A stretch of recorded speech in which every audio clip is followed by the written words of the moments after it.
अस्सलामुअलैकुम वरहमतुल्लाहि वबरकातुहू। Welcome to chemistry गली। आज हम लोग जो चीज़ डिस्कस करेंगे वो है एम कैट मीन्स जो NTS आपका पेपर कंडक्ट करती है फॉर द मेडिकल कॉलेजेस, और उसमें हम जो सब्जेक्ट कवर करेंगे वो है केमिस्ट्री का, और जो पास पेपर्स हम सॉल्व करेंगे वो है 2016 का। तो अब हम कितने पास पेपर सॉल्व करेंगे? तो जैसे इस बार पॉलिसी थोड़ी सी चेंज हुई है 2020 के लिए, मगर प्रीवियस ईयर्स में आपका जिस तरीके से क्वेश्चन आते थे उनकी डिस्ट्रीब्यूशन कुछ इस तरीके से थी कि आपके होते थे 10 इंग्लिश के, 30 बायो के, 30 केमिस्ट्री के और 30 फिजिक्स के। तो इसीलिए आज हम लोग क्या करेंगे, आज हम लोग 30 MCQs सॉल्व करेंगे केमिस्ट्री के 2016 के।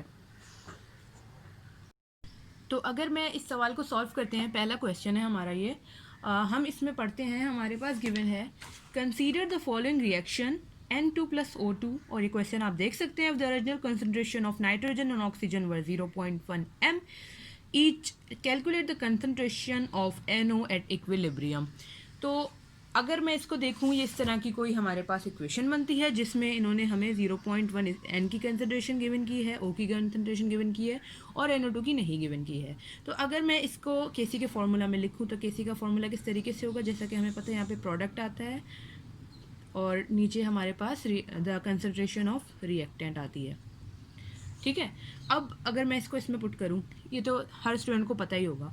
जो मेन चीज़ मैं आपको इसमें बताना चाहती हूँ वो मैं आपको आगे बताऊँगी, इसको देखते रहिए। अगर मैं इसको x सपोज करती हूँ, क्योंकि मैथमेटिक्स में हमें आदत होती है, बचपन से करते हैं, हमेशा वेरिएबल को x ही लेते हैं, मगर यहाँ पे मुझे उस केसी भी गिवन है, मैं केसी को भी पुट कर देती हूँ।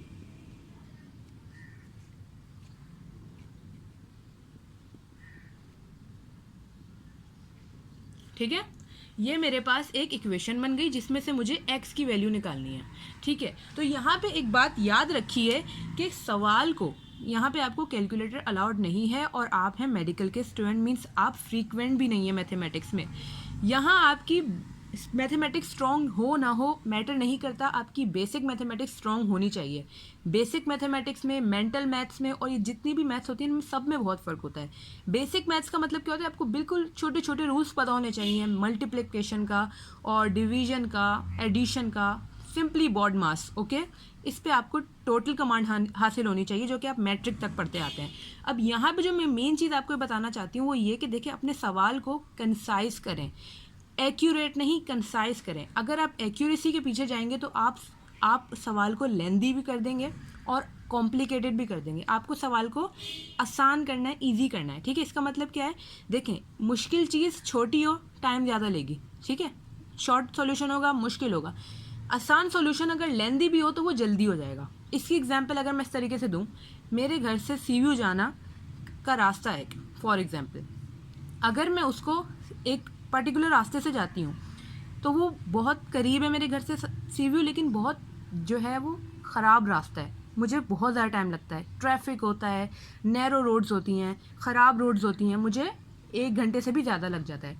हॉक्स बे मेरे घर से सीव्यू से भी डबल रास्ते पे है, बट वहाँ हम अगर हाईवे से जाएं, सुपर हाईवे से, तो हमें क्या होता है, स्मूथ पड़ता है, आधे घंटे में पहुँच जाते हैं। तो इसका मतलब क्या हुआ, चीज़ स्मूथ हो, आसान हो, आप जल्दी कर लेंगे, और चीज़ मुश्किल हो तो आप, और छोटी भी हो तो आपको टाइम लगेगा। तो यहाँ पे देखिएगा हम किस तरीके से सॉल्व करेंगे इसको। यहाँ पे फर्स्ट ऑफ ऑल 0.1 को आप ले नहीं, आप इसको हमेशा इस फॉर्म में लिखें ताकि आपको प्रॉब्लम ही ना हो। ठीक है,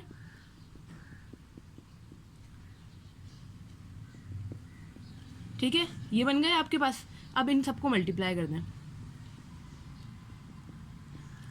ओके, अब यहाँ पे क्या करना है, यहाँ पे अगर मैं अब इसका रूट लूँ,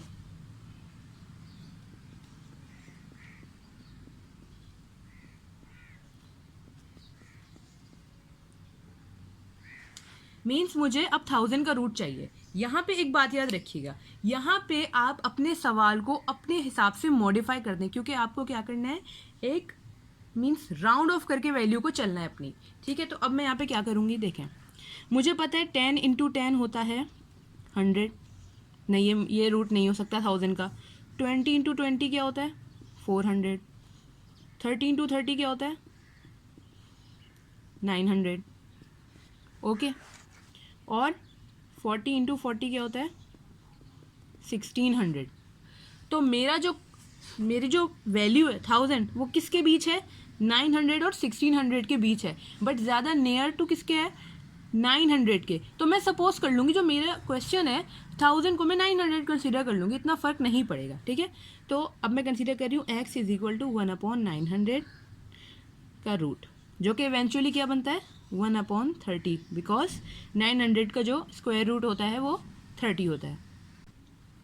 अब मेरे पास 1/30 है ये। अब मैं क्या करूँगी, देखें अब इसकी वैल्यू निकालना मुश्किल है, अगर आप इसको डिवीजन में जाते हैं और कुछ ना कुछ करते हैं वो हार्ड हो जाएगा। यहाँ पे फिर आपको कंसाइज वे में जाना है। अब 1 को मैं कैसे ब्रेक करूँ, अब यहाँ पे मुझे एडिशन और इस तरह में ब्रेक नहीं करना, प्रोडक्ट में ही ब्रेक करना है कि मेरे पास कोई ऐसी वैल्यू है जिसको मैं 30 से कट कर दूँ। अब मेरे पास नीचे है 30, मुझे पता है कि सॉरी मेरा ज़रा किताबों का बनाया हुआ स्टैंड गिर गया था तो अब मैं क्या करूँगी 1 को ब्रेक करूँगी। मुझे पता है कि 0.3 इंटू 3 मेरे पास आंसर होता है 0.9, ठीक है 0.9 होता है मेरे पास। तो वैल्यू मेरे पास इस तरह की आ रही है कि 3 को अगर मैं नीचे कट कर दूँ तो मेरे पास ऊपर इस तरीके का आंसर होगा कि मैं उसको कर सकती हूँ सम। मेरे पास नीचे कोई बड़ी वैल्यू नहीं होगी, नीचे अगर मेरे पास 10,000 कुछ हो तो उसे मुझे डेसिमल चेंज करना होता है, ठीक है, कोई मुझे डिवीजन अप्लाई नहीं करनी होती। अच्छा अब कोई कह सकता है तो 30 था तो मैंने ऐसे कर लिया।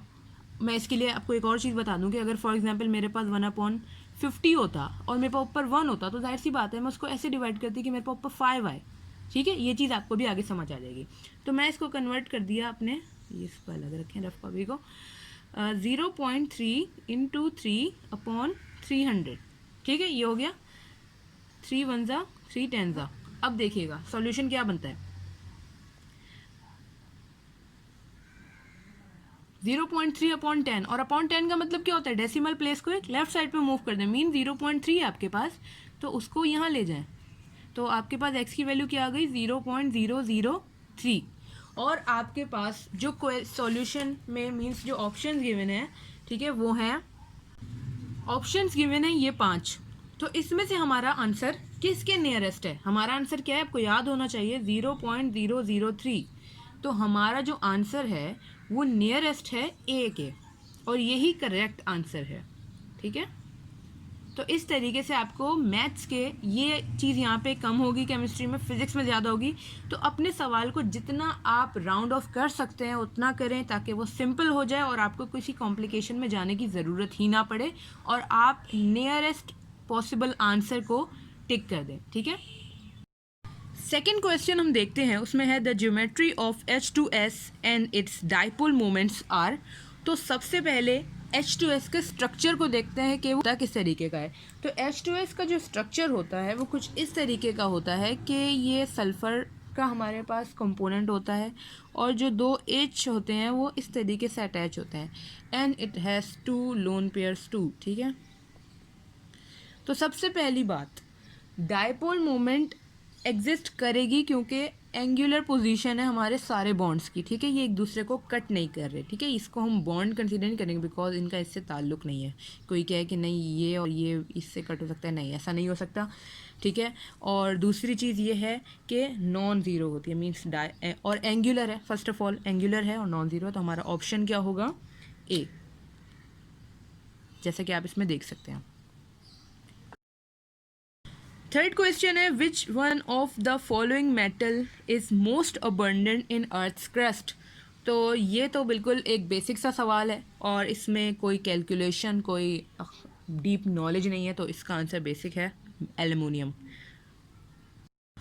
चलते हैं चौथे सवाल की तरफ जो कि लिस्ट में है 44 और इसका क्वेश्चन है विच of the following has maximum number of unpair D electrons. तो इसके लिए हमें सबकी इलेक्ट्रॉनिक कॉन्फ़िगरेशन करनी पड़ेगी, तो चलें पहले वो करते हैं। तो यहाँ मैंने लिखी है कॉन्फ़िगरेशन मैग्नीशियम की, इसकी नाम नहीं समझ आ रहा मुझे इसका क्या होगा, वेनेडियम की और आयरन की, ठीक है, और जो इनके जो ऑक्सीडेशन नंबर था उस हिसाब से ही मैंने इनकी कॉन्फ़िगरेशन की है। और इसमें इन्होंने पूछा है कि किसके पास most number of unpaired electrons होगा। तो सबसे पहली बात इस रेस से तो मैग्नीशियम पहले ही आउट हो गया क्योंकि it do not have any electron in the shell of d. तो सबसे पहले हम देखते हैं कि अनपेयर्ड किस में हो सकते हैं। तो सबसे पहले जो डी ब्लॉक होता है उसमें कितने पेयर्स आ सकते हैं हमारे पास, कैपेसिटी कितनी होती है, उसमें कैपेसिटी होती है 5 की। किस तरीके से कि अगर ये फॉर एग्जांपल डी ब्लॉक है तो इसमें मेरे पास 5 सेक्शंस होते हैं, ठीक है। तो मैं एक बना देती हूँ टीआई के लिए, एक वेनेडियम के लिए,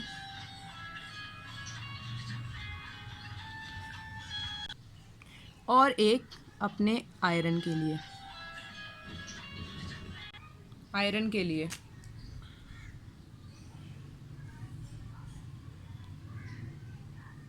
ठीक है। इनकी वैलेंसीज भी लिख देते हैं, और इसकी कितनी थी 3+।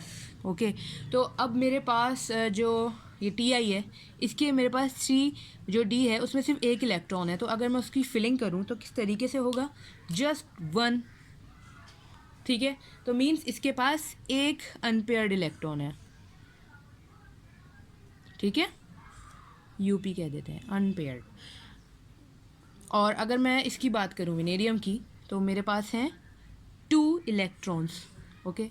तो मेरे पास, और जो हुन्स रूल मुझे कहता है, if I am not wrong, कि इलेक्ट्रॉन के पास जब स्पेस होती है तो वो उसको फुली ऑक्यूपाई करने की कोशिश करते हैं। तो ये इस तरीके से होंगे, इट हैज़ 2 अनपेयर्ड इलेक्ट्रॉन्स। बात करती हूँ मैं किसकी, 3 की। तो 3 में कितने हैं, 6, ओके। तो 6 मेरे पास अगर पेयर में होते तो कैसे होते हैं, ठीक है। But according to Hund's rule इनकी तरतीब कुछ इस तरीके से होगी, 1 2 3 4 5 6। तो इसमें अनपेयर्ड कितने हैं, 1 2 3 4 अनपेयर्ड है। तो इस रेस में कौन जीता, iron, because it has the maximum number of unpaired electrons. तो हमारा ऑप्शन क्या है सही, ऑप्शन डी।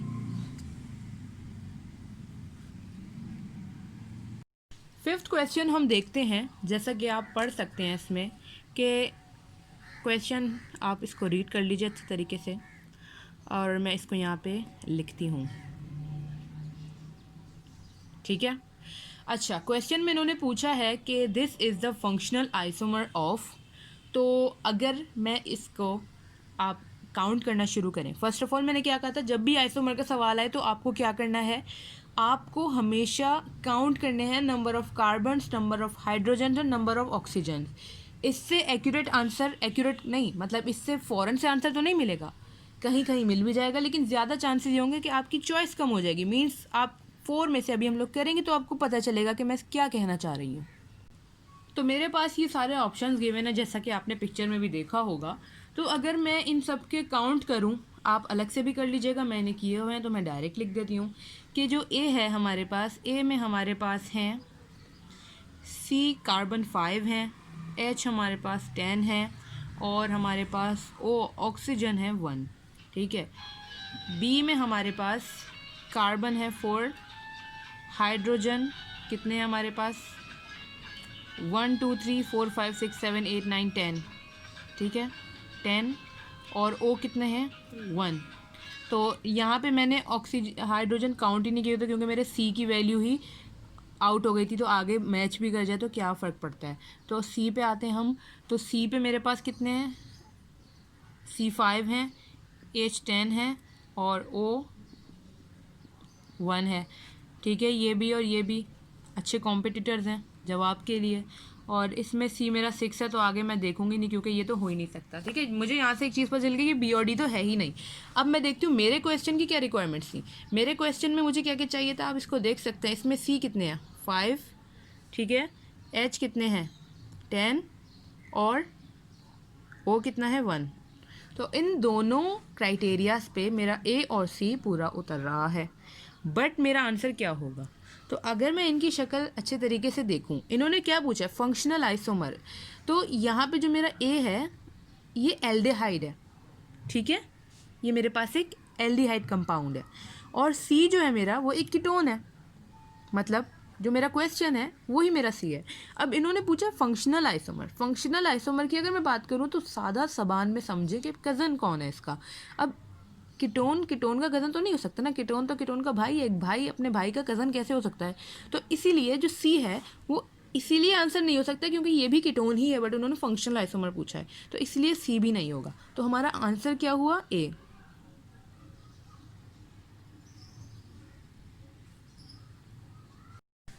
46 सवाल आप देख सकते हैं, इसमें बेसिकली इन्होंने यूपीएससी नेमिंग पूछी है।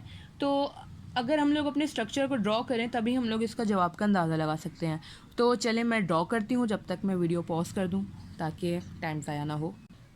तो जो स्ट्रक्चर इन्होंने गिवन किया, अगर हम उस सबसे पहले इन सवालों में आप यही चीज़ कीजिएगा कि इन स्ट्रक्चर्स को खोल लीजिएगा, क्योंकि जब आप एक बार खोल लेंगे तो आपको सारी चीज़ें क्लियर हो जाएंगी। तो अब मैं क्या, आप खुद भी सवाल ये कर सकते हैं। तो मैं यहाँ पे अगर देखूँ तो वही वाली बात, हम लोग मोस्ट फील्ड साइड से स्टार्ट करते हैं। तो मैं यहाँ पे कह दूँगी 1 2 3 4 5, ठीक है। तो अब मैं देखती हूँ मेरे पास क्या बनता है इसका, 3 इथाइल 2 2 4 मिथाइल और पेंटेन। तो इनमें अगर मैं ऑप्शंस में देखूं, आप देख सकते हैं, तो ऑप्शन, अगर मैं ये पिक्चर रिपीट कर दूं, देखें इसमें, तो ऑप्शन है हमारे पास ए। तो ए ही इसका करेक्ट आंसर होगा, ठीक है। क्वेश्चन नंबर 47 आप देखें, अगर इसमें सवाल में आपको जो है मतलब मेटाबोरिक एसिड व्हेन हीटेड प्रोड्यूसेस, तो इसमें आप देख सकते हैं कि मैंने सबसे पहले इक्वेशन लिखी है। तो उसमें आप ये देखिए कि please ignore the background sound. तो यहाँ पे मेटाबोरिक एसिड का क्वेश्चन मौजूद है, इसमें आप देख सकते हैं मैंने क्वेश्चन पेपर पे इक्वेशन भी लिखी हुई है। तो सबसे पहले इसमें जो मेन चीज़ है वो ये है कि आपको मेटाबोरिक एसिड का फॉर्मूला आना चाहिए, ठीक है। तो मेटाबोरिक एसिड का जो फॉर्मूला होता है उसकी जैसे इक्वेशन भी लिखी हुई है कि 4HbO2। तो 4 नहीं होता एक्चुअली, इक्वेशन को बैलेंस करने के लिए होता है। तो ये इक्वेशन है आपकी सेकेंड ईयर की बुक में मौजूद होगी, ठीक है। तो आपको पता है ये बात होनी चाहिए। यहाँ पे मैं आपको इतना आसान तरीका बताऊंगी, आप खुश हो जाएंगे, ठीक है। तो यहाँ पे अब एक चीज़ देखिए, इन्होंने कहा है व्हेन हीटेड, कोई चीज़ जब हीट होती है तो उसकी हाइड्रोजन ऑक्साइड मतलब वाटर उसमें से एवोपरेट होता है। क्योंकि देखिए अगर मैं हीटिंग भी देखूं तो हम लोग बेसिकली जिसको हीटिंग कहते हैं वो होती है अबव 100 डिग्री सी, ओके। तो उसमें क्या होगा, पानी एवोपरेट होता है। तो खैर ये कोई एक लंबी कहानी है, इसको छोड़ते हैं और अपने मेटाबोरिक एसिड पे कंसंट्रेट करते हैं, बैकग्राउंड म्यूज़िक को अवॉइड करके। तो अगर मैं इस इक्वेशन में जो मेरा मेटाबोरिक एसिड है, अगर मैं इसको खोल के लिख दूँ पूरा, H 4 H है ना, ठीक है। और B कितने हैं मेरे पास, B भी 4 हैं। और O कितने हैं, 1 2 3 4 5 6 7 8 हो गए ना, 4 × 2। अब मेरे पास एक H2 निकला है, हीट हुआ है, H2 निकला है। तो H2 क्या होता है, ये और ये मेरे पास निकल गए। अगर मैं इनको मिटा दूं तो अब बताएं मेरे पास क्या बचा, 2 H बचे हैं 4 B बचे हैं और 7 O बचे हैं। तो अगर मैं अपने सारे ऑप्शंस में देखूं तो मेरे पास एक यही वैल्यू है जिसमें 2 H है, B 4 है और O 7 है। तो इसीलिए मेरा आंसर ये होगा। अब देखते हैं क्वेश्चन नंबर 49। इसमें हमसे पूछा गया which of the following is not monosaccharide. तो इसका जवाब इस तरीके से होगा कि हमारे पास जो ग्लैक्टोज होता है, फ्रुक्टोज होता है और मैनोज होता है, वो सब जो है मोनो होते हैं, मीन्स सिंगल शुगर से बने होते हैं। बट हमारे पास जो लाइपेज होता है, यहाँ पे नहीं, सॉरी आगे वाला पढ़ लिया मैंने जो लैक्टोज होता है वो वाहिद होता है जो कि ग्लैक्टोज और सुक्रोज से बन के मिलता है, ठीक है। मीन्स ग्लैक्टोज प्लस सुक्रोज क्या बनता है हमारे पास, लैक्टोज। तो यही वाहिद शुगर है हमारे पास जो कि डाइसैचराइड हो जाती है, 2 से मिलके बनती है, ठीक है। तो हमारा ऑप्शन क्या होगा, लैक्टोज। सॉरी 48 आना चाहिए था पहले, मैंने पहले 49 देख लिया। तो उसमें हम देखते हैं अमाइलोपेक्टिन हैज़ डैश लिंकेज। तो इस क्वेश्चन का भी किसी चीज़ से ताल्लुक़ नहीं, इस सवाल का ताल्लुक़ सिर्फ मेमोरी से है। ये आपको चैप्टर नंबर 10 से मिल जाएगा और इसकी ये पिक्चर देख सकते हैं आप। तो ये टोटली मेमोरी बेस्ड क्वेश्चन है, ये याद हो सकता है, ठीक है। इसमें कोई आप लॉजिक या कोई अगर कोई टेक्निक अपनाना चाहता है जिस तरीके से वो उसको याद कर सके तो वेल एंड गुड, ठीक है। तो इसका आंसर क्या होगा? Alpha 1,4 and 1,6 glycosidic. 50th question हम देखते हैं कि all are enzymes involve in fermentation process except one. तो ये भी बिल्कुल इसी तरीके का क्वेश्चन है कि मेमोरी बेस्ड है, और तो इसका आंसर होगा lipase. Okay, no logic needed for this. अब क्वेश्चन देखते हैं हम 51, for which mechanism the first step involve is the same. तो हमारे पास जो दोनों के फर्स्ट रिएक्शंस होते हैं उसमें हमारी जो बेसिक चीज़ होती है, ठीक है, E1 और SN1, वो ये होती है कि सबसे पहले आयोनाइजेशन होती है, ठीक है। आयन्स ब्रेक होते हैं, अलग अलग हो जाते हैं। तो जो चीज़ है इनमें जो सेम करेगी दोनों को, तो बोथ में क्या चीज़ अगर करती है? आयोनाइजेशन।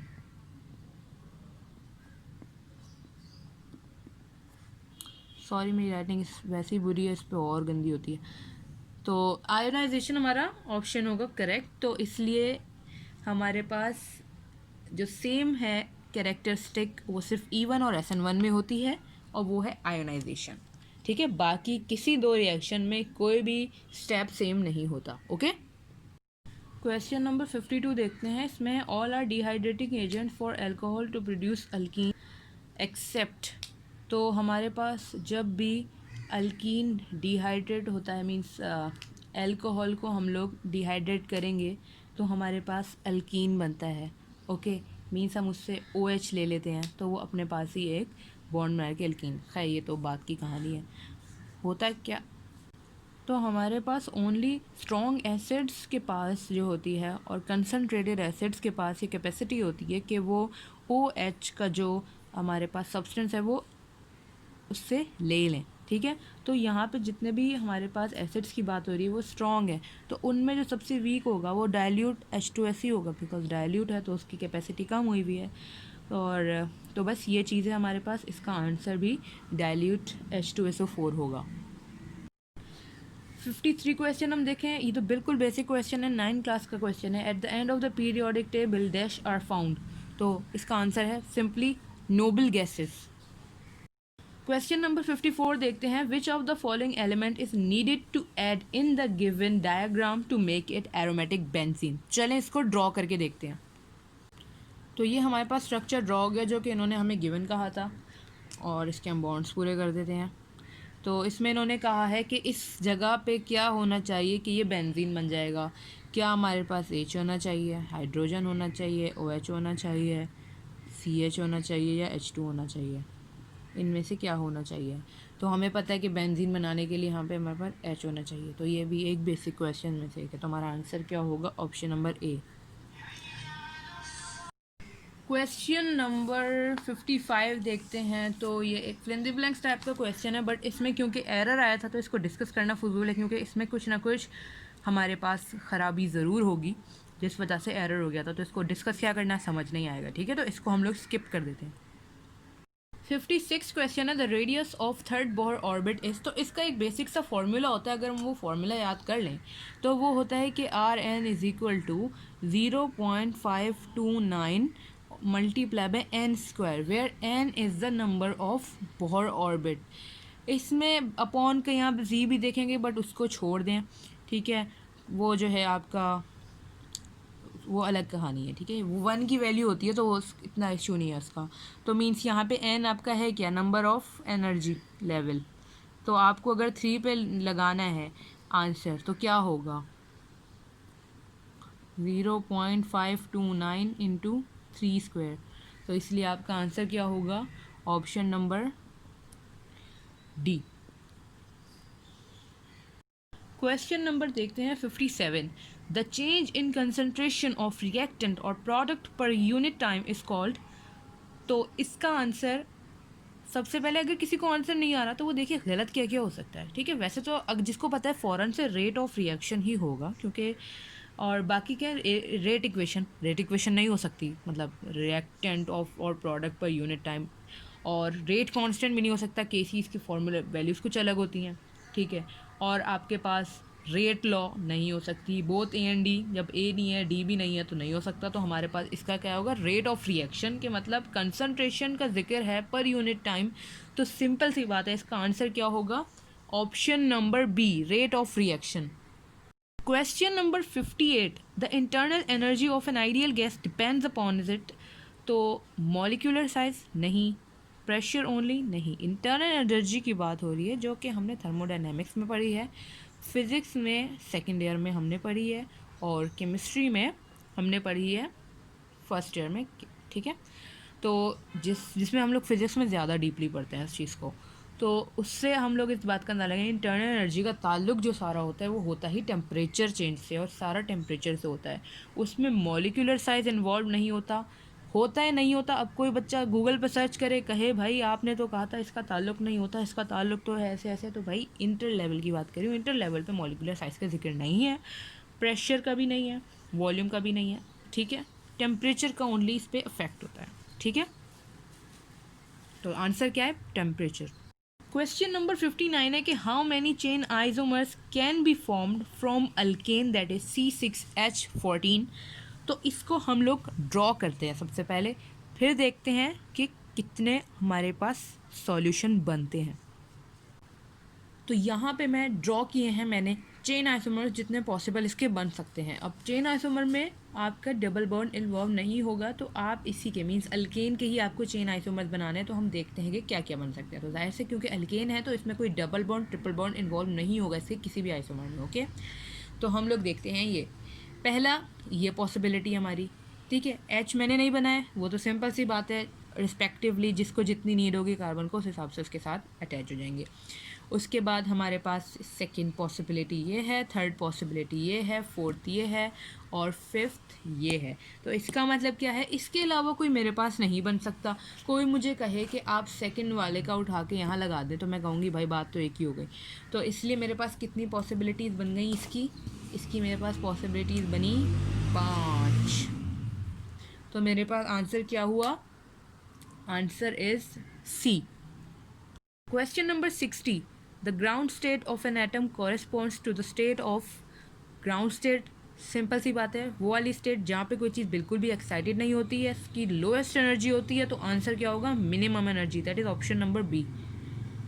क्वेश्चन नंबर 61 है जो कि है न्यूमेरिकल, तो इसलिए इसको बहुत गौर से देखेगा। इसको मैंने जो सॉल्यूशन निकाला है वो बहुत ज़्यादा मतलब मैंने इसको इजी करने की कोशिश की कि जितना इजी हो सके, ठीक है।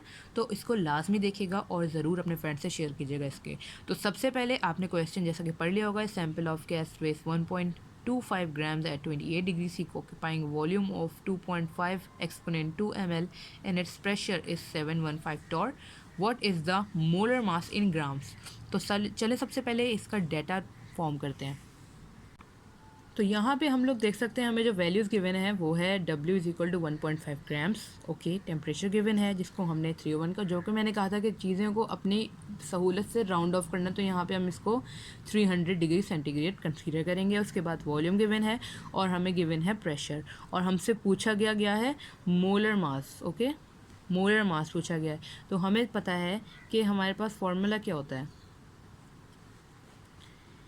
General gas equation PV is equal to NRT, focus करो भाई, NRT, ओके। और N किसके बराबर होता है हमारे पास, PV is equal to W upon M, where our W is the weight which is given above and M is the molar mass which is required, okay. तो अगर मैं इक्वेशन की हेरा फेरी करूँ और अगर मैं M को इधर ले आऊँ, बाकी सारी चीज़ों को इधर ले जाऊँ, तो मेरे पास क्या इक्वेशन बनेगी, ये, ठीक है, ठीक है, ये इक्वेशन बन गई। और अगर मैं अपनी चीज़ों की इसमें पुटिंग करूँ, तो एक बात जो मैंने आपको बताई थी कि भाई ज़रूर लाजमी यूनिट्स को लाजमी लिखेगा इसके साथ, ठीक है। तो वो अगर मैं इसको पुटिंग करती हूँ, चलें जब तक मैं वीडियो पॉज कर देती हूँ। तो यहाँ पे अगर मैं गौर करूँ एक बात पे, अगर किसी ने इसका सम कर लिया, ठीक है, इसको कुछ भी करके उसने कर लिया, निकाल लिया, तो देखिए यहाँ पर चीज़ें गलत हो जाएगी। यहाँ पे इन्होंने एक छोटी सी ट्रिक चली है हमारे साथ, अगर हम गौर करें, ठीक है। अगर मैं अपनी R की वैल्यूज़ को, R की यूनिट्स को देखूँ, तो R के यूनिट्स क्या होते हैं मेरे पास, 0.0082 लीटर ATM पर मोल पर केल्विन, ओके। मेरे पास ये यूनिट्स होते हैं R के। और अगर मैं इस ये M की टर्म देखूं, तो इसमें मेरे पास लीटर, वॉल्यूम में लीटर है, बिल्कुल है, मोल्स मोल में है, ठीक है। केल्विन में टेम्परेचर है, केल्विन में, बट मेरे पास जो प्रेशर है वो यहाँ है एटीएम में और यहाँ है मेरे पास टॉर में। तो मेरे पास दो पॉसिबिलिटीज़ हैं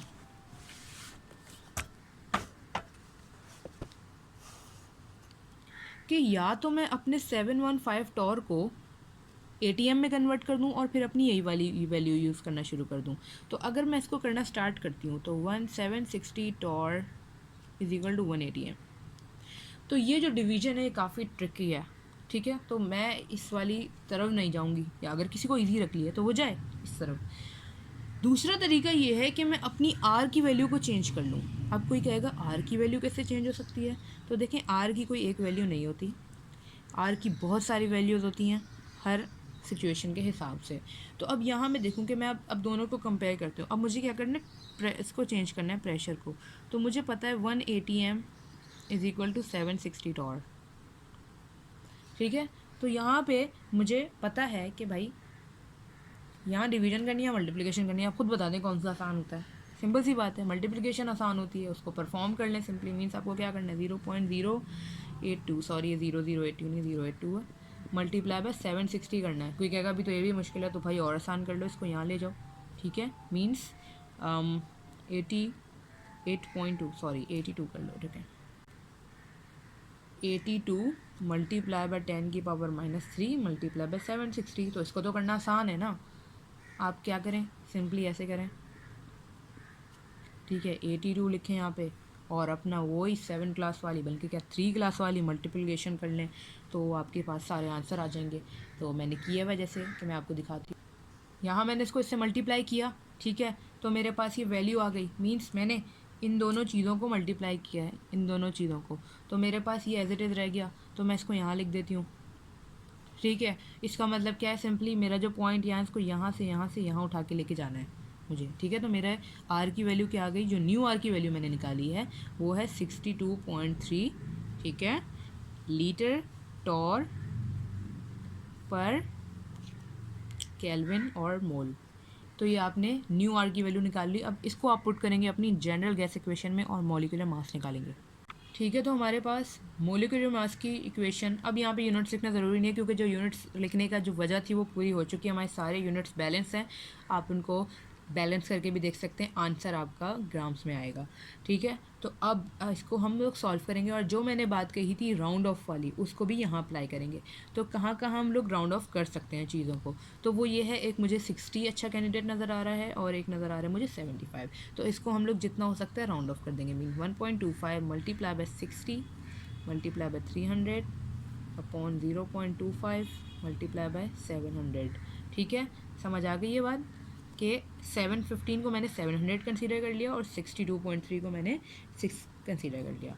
अब अगर मैं इसको और इजीली करके लिखूं तो मेरे पास क्या होगा, मैं इसको पूरे को खोल देती हूँ, ठीक है। सारी वैल्यूज़ को मैं अलग अलग लिखूँगी और डिनोमिनेटर सबको बिल्कुल अलग अलग, ताकि मेरे पास बहुत अच्छे तरीके से समझ आने लगे मुझे। 60 multiply bye 1.25 multiply by 300 sorry multiply by 1/0.25 multiply by 1/700 sorry, okay. अब मैं क्या देखती हूँ कि मेरे पास पॉइंट्स की वैल्यू आ रही है, इसको भी मुझे सीधा कर देना है। बिल्कुल मुश्किल मैथ्स की तरफ तो जाना ही नहीं है ना, बिल्कुल इजी मैथ्स पे चलना है, ताकि बिल्कुल छोटे छोटे रूल्स लगें और स्मूथली काम चलता रहे। काम स्मूथ चले तो इससे बेहतर होता है, जल्दी हो जाता है, ठीक है। सॉरी, ये मैंने यहाँ पे 0 आएगा और ये नहीं आएगा पॉइंट, ठीक है। और क्या हो गया, मल्टीप्लाई बाय 1/70। अब क्या हो गया, मेरे पास ये इससे कट गया, ठीक है। यहाँ पे भी पॉइंट नहीं होगा, सॉरी 125 है ये, ठीक है। अब यहाँ पे मेरी वही कटिंग स्टार्ट हो जाएगी बिल्कुल, ये 1 ज़ा ये 5 ज़ा, ठीक है। तो क्या हुआ, मतलब m is equal to 60 multiply by 5 multiply by 300 multiply by 300 multiply by 1/70 700, फिर 70 बोल दिया मैंने। तो इसको भी कटिंग कर देंगे, तो इसकी कटिंग करके हमारे पास क्या आंसर आएगा, 104, और सारा करके हमारे पास आंसर आएगा 140, ठीक है। तो और हमारी इक्वेशन आसान हो गई। क्या बन गई हमारे पास, बिल्कुल बेसिक चल रही है तो आप पॉज करके खुद भी कर सकते हैं, तो मैं बिल्कुल बच्चों वाला काम कर रही हूँ। ठीक है, अभी इसको भी और कर देते हैं। क्या हो जाएगा हमारे पास, 0 से 0 कट गया, अब 2 आ जाएगा हमारे पास, किससे भी काट दें, हाँ दोबारा कर दे, सॉरी 0 से 0 काट दिया। पहले मैंने 300 का काटा था, वो कॉम्प्लिकेटेड हो रहा है वहाँ से जाके ना, तो ये इजी हो रहा था। तो इसको हमने किया, कितना हो गया ये हमारे पास, 2 3 और 2 7 ठीक है। तो और बेसिक टर्म क्या आ गई हमारे पास, 3 इंटू 300 अपॉन 7 और 900 अपॉन 7, सॉरी कहाँ लिख रही हूँ। तो ये अब हमें सिंपल डिवीजन करनी है, किस तरीके से, ये वाली डिवीजन करनी है, तो चलें वो करते हैं। तो यहाँ पे हम लोग इसकी बेसिक डिवीजन करेंगे, जो कि बिल्कुल बेसिक सी है, आप खुद भी पॉज करके कर सकते हैं कि 7 1 7 हो जाएगा, 2 आएगा, ऊपर से 0 ड्रॉप हुआ, एंड 2 7 2 14, कितना हो गया 46, 6 बचा, ऊपर से 0 ड्रॉप हो गया, अब कितना होगा 7 8 56, 4 ड्रॉप हुआ, पॉइंट 0 आ गया, 7 5 50 40 35, फिर 5 आ गया, फिर 0 ड्रॉप किया, तो हमारी एक वैल्यू चलती रहेगी। तो हमारे पास एक आंसर ये आ गया है, ठीक है 128.5, जिसको मैं अगर राउंड ऑफ करूँ तो मेरे पास बनता है 129। तो ठीक है, ये मेरा 129 आंसर है। अगर मैं देखूँ मेरे पास ऑप्शन क्या क्या गिवन है, ठीक है, ऑप्शन मेरे पास है, कहाँ गए थे, ये रहे। तो जो इनमें से मुझे जो मोस्ट, एक तो 1 पॉइंट्स में आंसर है वो तो हो नहीं सकते, तो दूसरे जो मेरे पास ए और डी में गिवन है, तो मैं देखती हूँ जो मेरा पहला है वो है 122.1 और जो दूसरा है मेरा है 131.1। अब मुझे इसमें देखना है कि ये मेरी वैल्यू किसके ज़्यादा करीब है। मेरी वैल्यू है 129। तो इसको देखने का तरीका ये है कि भाई अगर मैं एक स्केल ड्रॉ करूँ, ये तो मैं ऐसे ही समझाने के लिए कर रही हूँ, वरना सबको पता चल रहा है कि ये इससे ज़्यादा नियर है। लेकिन अगर किसी को हो रहा हो 2 से 2 उसका मिलता जुलता लग रहा हो, तो देखिए अगर मैं ड्रॉ करूँ 1 0 1 2 3 4 5 6 7 8 9 10 और ये 11, ठीक है। तो मेरे पास क्या है 31 जो है वो मेरा ये रहा, ठीक है, और जो मेरे पास 122 है वो ये रहा, ठीक है। मीन्स अगर मैं 120 को यूनिट कंसीडर करूँ तो, और जो मेरा आंसर है दैट इज़ 129, वो ये रहा। तो अब आपको और अच्छे तरीके से समझ आ गया होगा कि जो मेरी 9 की वैल्यू है वो 11 से ज़्यादा करीब है, ठीक है। तो मेरा आंसर क्या पे यहाँ पे जो मैं सिलेक्ट करूँगी वो मैं सिलेक्ट करूँगी 131, ठीक है। उसके बाद हमारा एक क्वेश्चन है कि the common name for octadionic acid is stearic acid. इसमें भी डायरेक्ट क्वेश्चन वाली बात है, ठीक है। उसके बाद है shape of the orbital occupied by in electron is defined by principal quantum number, azimuthal quantum number, spin quantum number, magnetic quantum number. तो ये भी डेफिनेशन बेस्ड क्वेश्चन है, तो इसका ऑप्शन होगा बी। क्वेश्चन नंबर 64 देखते हैं, which structure show a primary alcohol that can not be dehydrated to form an alkene. तो यहाँ पे आप एक बात देखिए कि मेरे पास अल्कीन डिहाइड्रेट होके अल्कीन बनता है, किस तरीके से बनता है। फॉर एग्जांपल अगर मैं बात करूँ CH3CH2OH और इसको मैं डिहाइड्रेट करूँ, मतलब अगर मैं इसकी ये वाली चीज़ एक्सट्रैक्ट कर लूँ, तो मेरे पास क्या करेगा, ये अपने आप को स्टेबल करने के लिए डबल बॉन्ड क्रिएट कर देगा। मीन्स तो क्या हुआ मेरे पास, the alcohol is dehydrated to form an alkene, ठीक है। अब यहाँ पे मैं अगर पहला क्वेश्चन देखूँ, पहला वाला ऑप्शन देखूँ, तो उसमें मेरे पास क्या है CH3OH, ठीक है। अगर मैं इसका OH निकालती हूँ तो क्या ये अल्कीन बना सकते हैं, नहीं, क्योंकि ये अकेला है। मेरे जितने भी, अगर एक से ज़्यादा C होंगे तो अल्कीन बनेगा, एक जो है कभी कार्बन, वो अल्कीन अपने साथ डबल बॉन्ड बना ही नहीं सकता। तो ऑप्शन सिंपली होगा कि the only answer is 1, only 1 is the answer which can not form alkyne while it is dehydrated. A catalyst 65, a catalyst is which, तो इसमें बहुत सारे बच्चों को ये कन्फ्यूजन होगी, जिसको वो कहेंगे कि increase the rate of forward reaction हो सकता है, बट कैटलिस्ट जो है वो दोनों कामों के लिए यूज़ होता है, ठीक है। हम लोग सिर्फ फॉरवर्ड रिएक्शन की बात नहीं करते, तो यहाँ पे जनरलाइज्ड वे में हम लोग बात करेंगे, तो वो दोनों साइड के रिएक्शन को फेवर करता है, ठीक है, हमारी मर्जी के अकॉर्डिंग। तो इसका ऑप्शन होगा B, because a catalyst increases the rate of both forward and reverse reaction. Question number 66 है, what volume in dm cube of KCl is obtained in the following equation.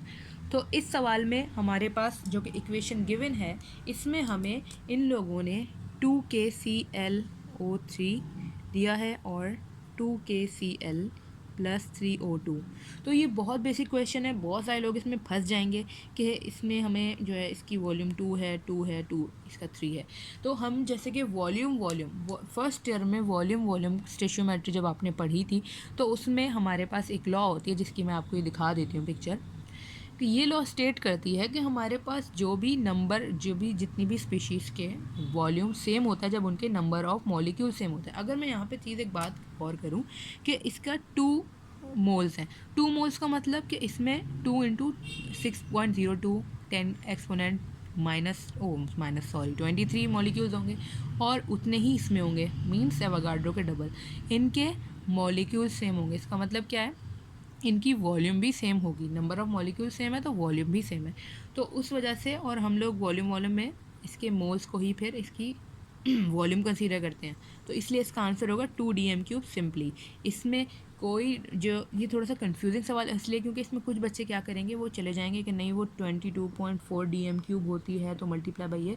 तो यहाँ पे आपको बेसिक कॉन्सेप्ट याद करने और law याद करनी है कि वो बिल्कुल ईजीली हो सकता है क्वेश्चन, इसमें कोई डीप जाने की ज़रूरत नहीं है। जे थॉम्सन डिटरमाइंस द, तो इसका भी बिल्कुल बेसिक जवाब होगा कि EM ratio of an electron. ये हम लोग सेकेंड ईयर की फिजिक्स में भी पढ़ते हैं, ठीक है, लेटर जो क्वेश्चन है तो ये तो बहुत ज़्यादा ही रिव्यू हुए भी होते हैं, आपने अभी पढ़ी होगी फिजिक्स में। तो ये EM ratio of an electron बताता है। 68 क्वेश्चन है, the number of electrons present in N2। हमें एक पूरी इन्होंने गिवन की हुई हैं चीज़ें, तो उसको चलें हम लोग अच्छे तरीके से लिखते हैं कि क्या हमारी कॉन्फ़िगरेशन बनती है। तो फर्स्ट ऑफ ऑल N हमारे पास 2 है, मान लिया। उसके बाद इन्होंने कहा है L = 1। L = 1 से हमें पता चल गया कि P ब्लॉक है, ठीक है, यहाँ पे मैंने जैसे कि मेंशन कर दिया। तो अभी तक हमारे पास हो गई 2P6। उसके बाद इन्होंने M की वैल्यू दी हुई है, M-1 हो, ठीक है, ये दी हुई वैल्यू। इसका मतलब क्या है कि इसके तीनों शेल्स फिल हैं, तो हमारे पास इसकी कितनी कैपेसिटी होगी, और पी की कैपेसिटी 6 होती है। खैर एम का इतना रोल भी नहीं है, ये लोग एम देते या ना देते, हमारे पास ये चीज़ें काफ़ी थी कि हमारे पास number of electron present in this are 6, because इसकी कैपेसिटी ही 6 होती है पी की। ओके, तो आंसर क्या होगा, B6। Question number 69, if the difference between electronegativity values between two atoms is less than 1.7, then the bond is necessarily covalent। ये भी एक मेमोरी बेस्ड क्वेश्चन है और 9 क्लास से ही पता होती है वाली वैल्यू। ओके, तो the answer is covalent bond. Which of the following, last question 70th question और ये है हमारा 30th क्वेश्चन। अगर हम लोग वैल्यू वाइज देखें, विच of the following has the lowest percentage of ionic character. तो इसका आंसर होगा हमारे पास CCl4, क्योंकि सबसे पहली बात CCl4 में सबसे कम आयोनिक कैरेक्टर इसलिए भी होगा कि इसकी जो जियोमेट्री है ये बिल्कुल ऐसी होती है कि both all vectors are cancelling each other. अगर मैं इसको ड्रॉ कर दूँ, आप ये देखें CL CL CL CL। बहुत बच्चे कहेंगे कि BCl में, अब बच्चे नहीं, सॉरी, इसमें 4 है ही नहीं, सही है बिल्कुल, बहुत आसान है क्योंकि इसमें किसी में भी इतने नहीं है। BCl2 देखें तो इसकी भी जियोमेट्री इस तरीके से होती है कि हमारे पास लोन पेयर एग्जिस्ट करता है वहाँ पे। BCl3 देखें, वहाँ भी क्योंकि एंगुलर हमारे पास होगा, वेक्टर्स एक दूसरे को कट नहीं कर सकेंगे, LCl HCl।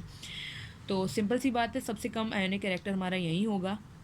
एक इसका रीज़न ये है कि इसकी ज्योमेट्री, दूसरा इसका रीज़न ये है कि हमारी जो शेप होती है उसमें क्लोरीन और कार्बन में ज़्यादा फ़र्क नहीं होता, क्योंकि अगर दूसरों में देखें कितना ज़्यादा डिफरेंस है इनके, अगर हम पीरियोडिक टेबल में इनके ब्लॉक्स देखें तो कितनी ज़्यादा दूर है, मीन्स इनके शेल्स में भी नंबर ऑफ बहुत फ़र्क, इनके साइज़ में बहुत फ़र्क है। तो आपको तो पता है कि साइज़ की वजह से आपकी आयोनिक कैरेक्टर बहुत इफेक्ट करता है। बिल्कुल बेसिक सी वाली कहानी है HCl वाली, बिल्कुल कि HCl बहुत बड़ा शेल होता है उसका और H का छोटा होता है, तो हमारा जो शेयर्ड पेयर ऑफ इलेक्ट्रॉन होता है it is partially attracted towards the Cl1 due to its strength। तो बस इसका आंसर इसलिए as simple as that यही होगा, ठीक है। तो इसका ऑप्शन है CCl4।